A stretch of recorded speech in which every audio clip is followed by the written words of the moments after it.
Hi అండి. అందరికీ good morning. మొన్న వీడియో పెట్టాను కదండీ! మేము ఎర్లీ మార్నింగ్ లేచి బయలుదేరుతున్నామని చెప్పేసి. ఎక్కడ అనేది నేను ఆల్రెడీ థంబ్‌నెయిల్ పెట్టాను కదండీ! మీరు చూసే ఉంటారు. మా పాపకి అక్షరాభ్యాసం చేపియడానికని చెప్పేసి మేము బాసర బయలుదేరామండి. వసంత పంచమి మంచి రోజు ఉందని చెప్పేసి ఇంకా అక్షరాభ్యాసం చేపిచ్చేస్తే అయిపోతదని చెప్పేసి మేము ఎర్లీగా 6:00కి బయలుదేరామండి. అసలు చాలా రోజుల తర్వాత నాకు కార్‌లో ఇంత దూరం జర్నీ చాలా ఇబ్బంది అనిపించిందండి. అసలు ఆ కార్ స్మెల్లు నేనెప్పుడు ఇంత దూరం జర్నీ చేయలేదండి కార్‌లో. అసలెప్పుడు దిగిపోదామా అన్న ఫీలింగొచ్చింది. అసలు వామిటింగ్ వచ్చే ఫీలింగొస్తుందండి నాకైతే. చాలా రోజుల తర్వాత ఎందుకో గానీ నాకంతగా అలాంటి ఫీలింగ్ రాదండి. కానీ చాలా ఇబ్బందనిపిచ్చిందండి. చాలా దూరం కూడా అనిపిచ్చింది.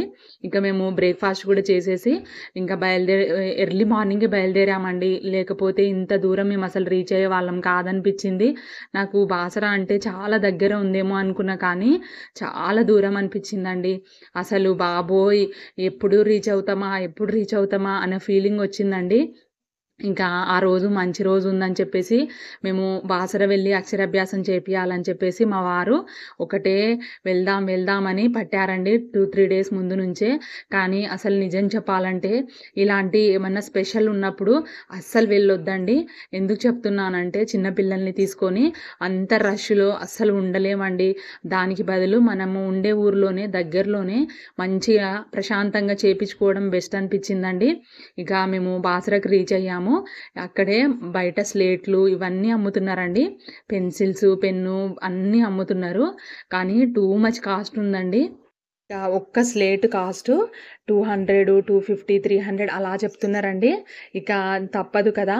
ఇంక స్పెషల్ డే అని చెప్పేసి మనం కూడా రేటు అవన్నీ ఏం చూడకుండా మేము తీసుకొని వెళ్ళిపోయామండి. అయితే అసలు చాలా ఎండగా ఉందండి. అంత ఎండ ఉంది అంటే మాకు గుడికి కాస్త దూరంలో ఆపేశారండి కారు. అక్కడి నుంచి నడుచుకుంటూ వెళ్ళాలంట. ఇంక మేము ఆటో కట్టించుకొని వెళ్ళామండి. జస్ట్ ఒక 5 మినిట్స్‌లోనే రీచ్ అయిపోయాము. చూసారు కదా! అక్కడి నుంచి అంత దూరం ఎండలో ఎలా నడుస్తామండి. అంత రష్ ఉంది అసలకి. ఆ రోజైతే బాబోయ్! ఎంత అసలు హెడేక్‌గా అనిపించిందంటే ఎందుకొచ్చామా అన్న ఫీలింగ్ వచ్చిందండి. నిజంగా చెప్తున్నా కానీ టూ మచ్ రష్ ఉందండి. అసలు ఆ రోజు వసంత పంచమి అక్షరాభ్యాసం అని పిల్లలు అసలు స్కూల్ పిల్లలు ప్రతి ఒక్కరండి. వామ్మో! ఒక్కొక్కరు పిల్లలు వెంబడి ఫ్యామిలీ మొత్తం దిగిపోయారండి. ఇంకా మా పాప వెంబడి నేను, మా వారు తప్ప ఎవ్వరు లేరండి. ఇంకా అసలు చూస్తున్నారు కదా జనాలు. మేము తొందరగా వెళ్ళిపోవచ్చు కదా అని చెప్పేసి ఏం చేశామంటే 1000 రూపీస్ టికెట్ తీసుకున్నామండి. తొందరగా వెళ్ళిపోవచ్చని. కానీ తీరా చూస్తే అసలు 1000 రూపీస్ టికెటా, 100 రూపీస్ టికెటా అనేదే తేడా లేకుండా అంత రష్ ఉందండి అసలకి. ఎంత ఇబ్బంది అనిపించిందంటే మా పాప ఒక సైడ్ సతాయిస్తుంది. పిల్లలందరూ ఏడుస్తున్నారు ఆ లైన్‌లో. అసలు ఒక్క లైన్ దాటి ఇంకొక లైన్‌కెళ్ళాలంటేనే 1 అవర్ పడుతుందండి. మేము 11కి లోపలికెళ్తే ఒక లైన్ క్రాస్ చేయడానికి 12 అయిపోయిందండి.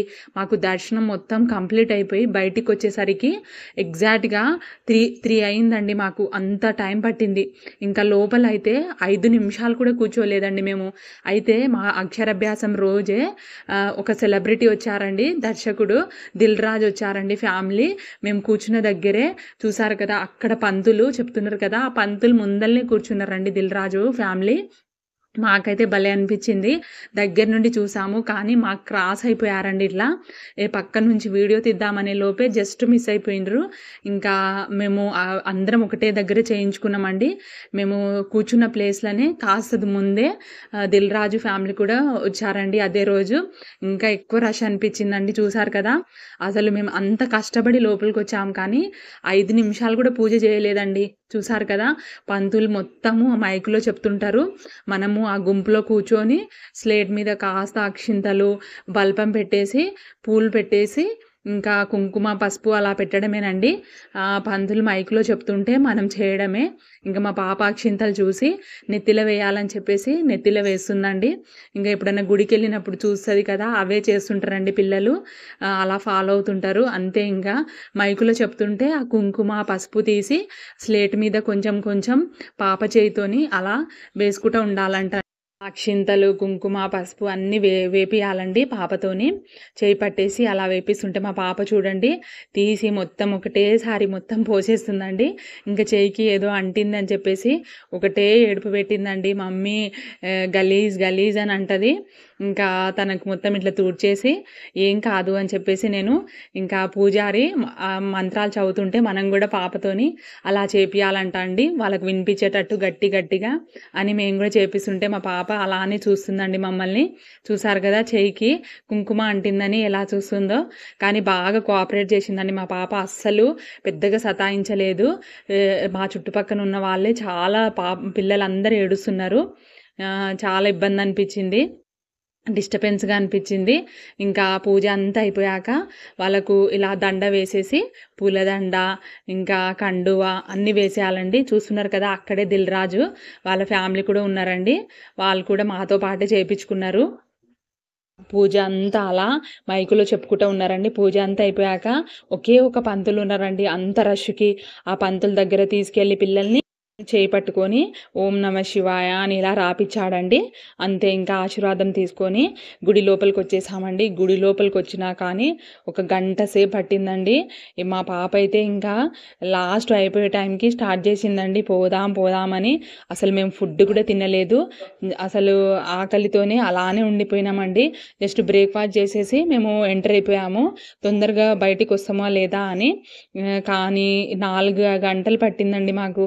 ఇంకా అసలు ఏమీ చూడలేదు, మేము ప్రసాదాలు కూడా తీసుకోలేదు ఎక్కువగా. ఒక 2 లడ్లు అట్లా తీసుకొని వచ్చేసామండి.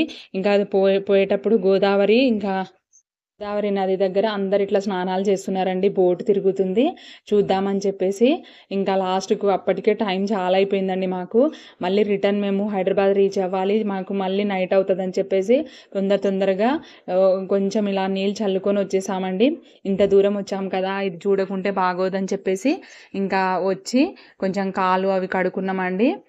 చాలా రష్ ఉందండి, ప్రతి ప్లేస్లో రష్ అసలుకి ఎంత టూ మచ్ రష్ అనిపించిందండి. అసలు దర్శనము చేసామా దేవుణ్ణి ఏదో ఒక్క సెకండ్ ఇలా చూసినట్టే, కానీ ఎంత రష్ ఉంటే ఆ బాబోయ్, అసలు ఇంత దూరము ఒక 5 నిమిషాల కోసం అంత దూరం రావడం అవసరమా అన్న ఫీలింగ్ వచ్చిందండి, నిజంగా చెప్తున్నా. కానీ మామూలుగా అలసిపోలేదండి. మేము ఎప్పుడైనా వెళ్ళినాం కానీ ఇంత రష్ ఎప్పుడు అనిపించలేదు. పిల్లల్ని మాత్రం నేను నిజంగా చెప్తున్నానండి, అస్సలు ఇలాంటి రష్ టైంలో అసలు తీసుకెళ్ళకండి. ఇంకా మేము అక్కడి నుంచి బయలుదేరిపోయామండి. అప్పటికే చాలా లేట్ అయిపోయింది. ఒక సైడ్ మాకు ఆకలి వేస్తుందండి, ఫుల్గా అలసిపోయాము. ఎప్పుడు రీచ్ అవుతామా అన్న ఫీలింగ్ వచ్చిందండి. దానికి మాత్రం మా పాప బాసర అలా జరిగిపోయిందండి. చూసారు కదా వీడియో. ఇక మా పాప కూడా ఫుల్ అలసిపోయి ఆవలిస్తుంది నిద్రపోవడానికి. నాకు కూడా ఫుల్ నిద్ర వచ్చేసిందండి. ఇంకా నా వీడియో కనుక మీకు నచ్చినట్లయితే లైక్ చేయండి, షేర్ చేయండి, సబ్స్క్రైబ్ చేసుకోండి. ఉంటా మరి, బాయ్ అండి.